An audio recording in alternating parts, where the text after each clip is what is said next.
All right, so welcome everyone. My name is Pablo. I am thrilled to introduce our speaker for today's webinar, our very own Dr. Pat Connelly, director of the Haven program. Pat has over 3 decades of experience in psychology and has transformed many lives in our communities. As a licensed psychologist and certified school psychologist, Dr. Connelly currently serves as the director of the Haven program, where he expertly manages all aspects of this innovative program under his guidance. The Haven has emerged as a critical resource for the community, providing mental health services to students across elementary, middle, and high school levels. Dr. Connelly's journey extends far beyond this role. His experience also includes a private practice in Highland Park, where he's been providing individual and family therapy since 1996. What sets Dr. Connelly apart is his consistent involvement in study groups on anti-racism, men's psychology, and spirituality in psychology, demonstrating his firm commitment to the evolution and intersectionality in the field of psychology. Dr. Connelly's extensive experience, both as a clinician and a leader, coupled with his ongoing academic involvement as a published researcher and supervisor of doctoral dissertations, offers a unique perspective that integrates practical, academic, and leadership aspects of psych. Today, we have the privilege of tapping into his wealth of knowledge and experience, so please join me in welcoming Dr. Pat Connelly. Thank you, Pablo, and thank you, Hui, for writing that lovely introduction. I'm gonna save that somewhere, but make it a little more modest if I have to actually send it to someone. But let's begin with a very brief mindfulness, just to kind of get us in a little bit of a headspace for this conversation. And so what I'd like you to do is either close your eyes or turn your gaze downwards so you're not distracted by outside stuff. And we're going to just do a very simple breathing exercise. But for starters, just try to bring your attention fully to your body sitting in the chair that you're in.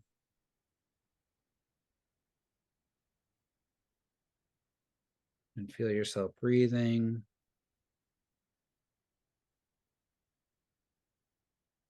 Setting aside the hecticness of the day. Setting aside the evening dishes for the next hour or so.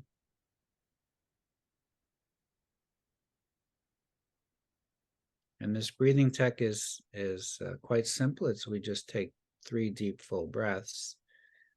But as we breathe inward, we breathe in deeply, fully, and quickly. And that calms the nervous system. And then we breathe out slowly, which further calms the nervous system. So let's do that together. We'll breathe in once really quickly. And then out slowly through the mouth.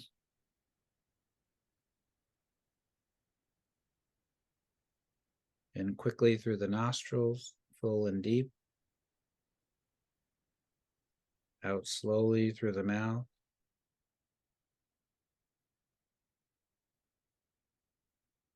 And why don't you go ahead and do that 3 times on your own.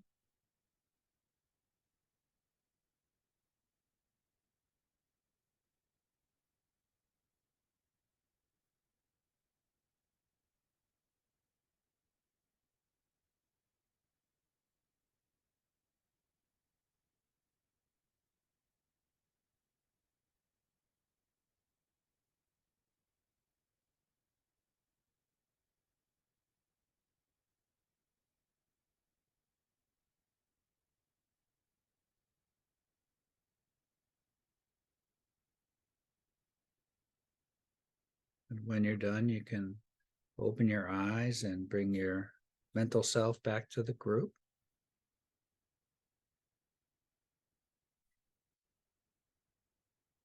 So that's a very brief glimpse of meditation. You can do that anytime. If you're on a bathroom break or you're sitting at your desk and or somewhere where you can pause. Those 3 deep, full breaths can really have a relaxing effect on our nervous system and bring our sort of arousal level down to something more manageable, which certainly fits with parenting because our kids will drive us crazy, and we know that. So I'll tell you a little bit briefly about my experience with meditation, and then we'll move on to a couple other things. But the very short version is that in 1986, I was a junior in college, and I took a course on yoga and meditation, and got excited by it. I felt like I wanted more peace of mind, and that maybe this would be a path to do that. The next big step was I was in Korea for a year and a half after college with a volunteer program, and I found a Buddhist center and a Buddhist temple to study at, and found that that brought a further peace of mind, while at the same time being hard work. Kind of sitting with your own stuff is hard work. We all have sort of stuff cooking in there that we have to kind of wrestle with, and was able to make some progress there, which I'm very, very grateful for. And then in 2003, a new part of my mindfulness experience began, which is I had a child, my daughter Rosie, who's now 19 and finished her second year at Rutgers. And then in 2006, I had my daughter Francesca, who is now 17 and a junior in Highland Park High School. And each of those kind of taught me lessons. And I'm going to share a very brief quote from a book called Everyday Blessings, The Inner Work of Mindful Parenting. And it's the idea that our kids teach us lessons about life, and lessons they teach us about ourselves. So this is just a brief quote I want to share.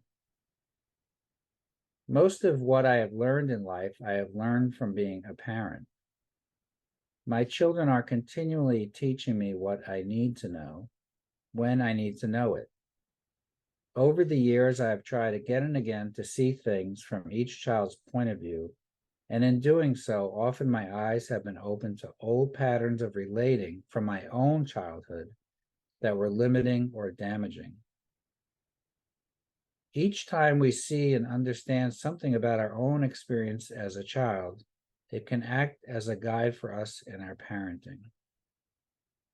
When we sense the presence of something old and destructive, whether it is in our tone of voice, a look on our face, or in some hurtful words, we have a precious opportunity to make an important choice. We can choose to continue to go on with our automatic and sometimes cruel behavior, which in some ways may feel familiar and comfortable because we may have grown up with it. Or we can stop and try to see more clearly behind our own intense reaction in that moment. So that book was written by John Kabat-Zinn and Mila Zinn. They're parents, co-parents. And I really adhere to this idea that parenting teaches us about ourselves and helps us grow as human beings